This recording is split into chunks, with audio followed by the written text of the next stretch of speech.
दिशी देखिले अनसुका ते पावला, दत्तात्रय प्रभू ते विनविले, जिजे मी आपुली सेवा करीन. तो म्हणतो जिजी शोधत शोधत आला आणि आल्यानंतर त्या ठिकाणी पाहिलं निर्वेर भूते देखली. निर्वेर भूते म्हणजे त्या ठिकाणी जो मिरोळाचा तळाव होता, त्या तळ्यावर तिथे वाघ होता, तिथे मांजर होतं, तिथे कुत्रा होता, तिथे कोल्हा होता, तिथे प्रत्येकाचा शत्रू तिथे पाणी पिण्यासाठी आलेला होता. जेवढे काही पशु प्राणी होते सगळे त्या नदीवर, त्या विहिरीवर पाणी पिण्यासाठी आलेले होते, तलावावर. विचार करा, असं कुठं चित्र आहे का? आपण आता पाहतो का एकाच तलावामध्ये वाघ आला, शेळी आली, कुत्रे आले, मांजर आले? पाहिलं कधी? का नाही पाहिलं? शत्रू ते एकमेकाचे, ते तर प्राणी आहे.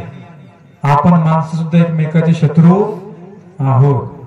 आपल्यामध्ये भानगडे असतील तर आपण एकमेकाचे विहिरीवर पाणी भरत नाही. शत्रुत्व, जे शत्रू होते तेही त्या ठिकाणी एकत्रित आले. कुठे? दत्तात्रय प्रभूंच्या ठिकाणी एकत्रित आलेले होते.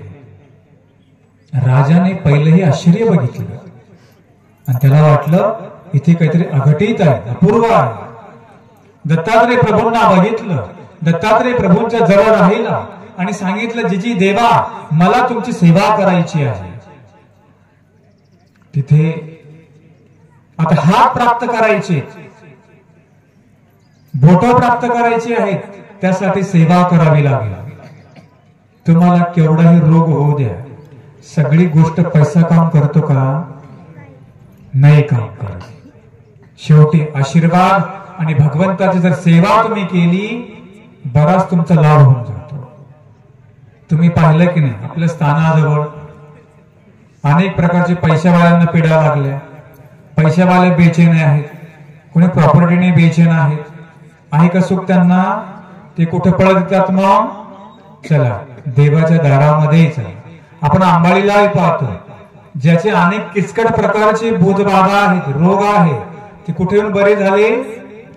या ठिकाणी येऊन बरे झालेले आहे. बरोबर आहे की नाही?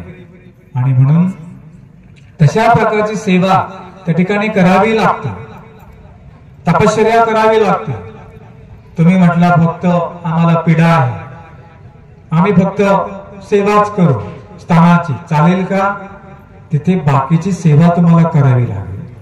झाडण्याची, पुसण्याची आहे, फुलांची फुलं तोडायची सेवा आहे की नाही? ती सुद्धा तुम्हाला करावी लागेल. त्याचाच अभिमान असतो. काहींना कसं वाटतं फक्त विशेष सेवा केल्यामुळे सगळं काही झालं, ती तर कराच, त्याबरोबर तुम्हाला ही पण सेवा करावी लागते की नाही? एवढा मोठा चक्रवर्ती सम्राट होता, सेवक होते, त्या ठिकाणी रंक झाला, त्या ठिकाणी दास झाला. दत्तात्रय प्रभूंची सेवा आता कार्तवीर्य करू लागलेली आहे. काय सेवा घेतली?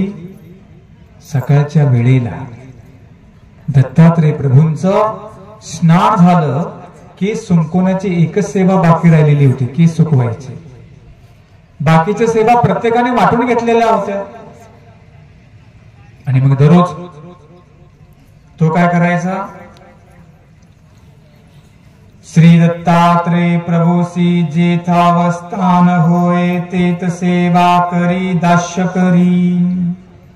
प्रत्यकाळी झाडे समासडा सम्मार्जन करी, मार्जन्या लागी उदक ठेवी. आरोग्य लागी पदार्थ मेळवी, कुशलते करोनी बरवी सर्व सेवा करी. बघा, सकाळी उठल्यापासून चक्रवर्ती सम्राट राजा त्या ठिकाणी सडा संमार्जन करायचा. ज्याच्या हाताखाली घरी नोकर, तो काय काम करायचा? देवाच्या दारामध्ये जाऊन सडा संमार्जन करायचं, पुसून काढायचं. दत्तात्रय प्रभूंच्या अभिषेकाची व्यवस्था करायची, म्हणजे पाणी आणायचं, नंतर पदार्थ आणायचे. दत्तात्रय प्रभूंना ते पदार्थ आरोग्याला द्यायचे. हा सेवा तो करू लागला. कोण सांगत? चरित्र सांग न शुद्ध विडा ठेवून चालेल का? नाही चालेल. त्या ज्या स्थानाची जी जी सेवा आहे ती जर तुम्ही सेवाच केली तर तुमचा जो व्याधी आहे, तुमचा जो मनोरथ आहे तो काय होईल? तुमचा दूर होणार आहे. म्हणून कधी पण जरा थोडीफार सेवा आपल्याकडून झाली पाहिजे. आपण जर एखाद्या मंदिरामध्ये गेलो, ते मंदिर अस्वच्छ आहे, मग असं आहे का फक्त अंगात भूत घुसले म्हणूनच सेवा करावी? तसं नाही. जर कुठे तुम्ही एखाद्या स्थानाला गेला, तिथे जर कचरा असेल, महिला असेल किंवा पुरुष असेल, तर झाडून ते मंदिर आपण स्वच्छ केलं पाहिजे. यालाही सेवा म्हणते. तुम्ही दुःखापोटी करसाल हो, ते काही मोठी गोष्ट नाहीये. तुम्ही का बरं करताय? तुम्हाला बाधा आहे, तो लवकर गेला पाहिजे म्हणून तुम्ही सेवा करताय. कोणती मोठी गोष्ट नाहीये. परंतु आपल्याला काहीच नाहीये.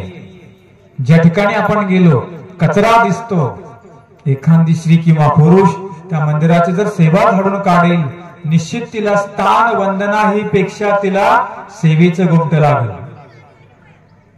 स्थानापाशी गेले, उदाहरणार्थ एखादा मंदिर अस्वच्छ आहे, मग नियम काय असतो?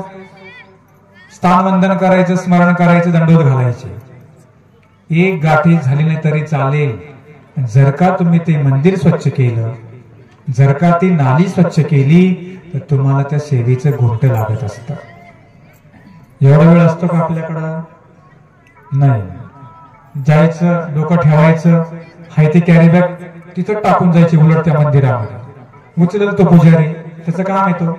आपल्याला काय करायचंय? आपण काय जाऊन केली तिथं? चांगलं केलं का? पण घाणच करून निघालो, हो की नाही? आणि म्हणून अशा प्रकारे सेवा फार महत्वाची असते. त्या कार्तवीर्याने त्या ठिकाणी काय केली? सेवा घेतलेली आहे. आणि सेवा करता करता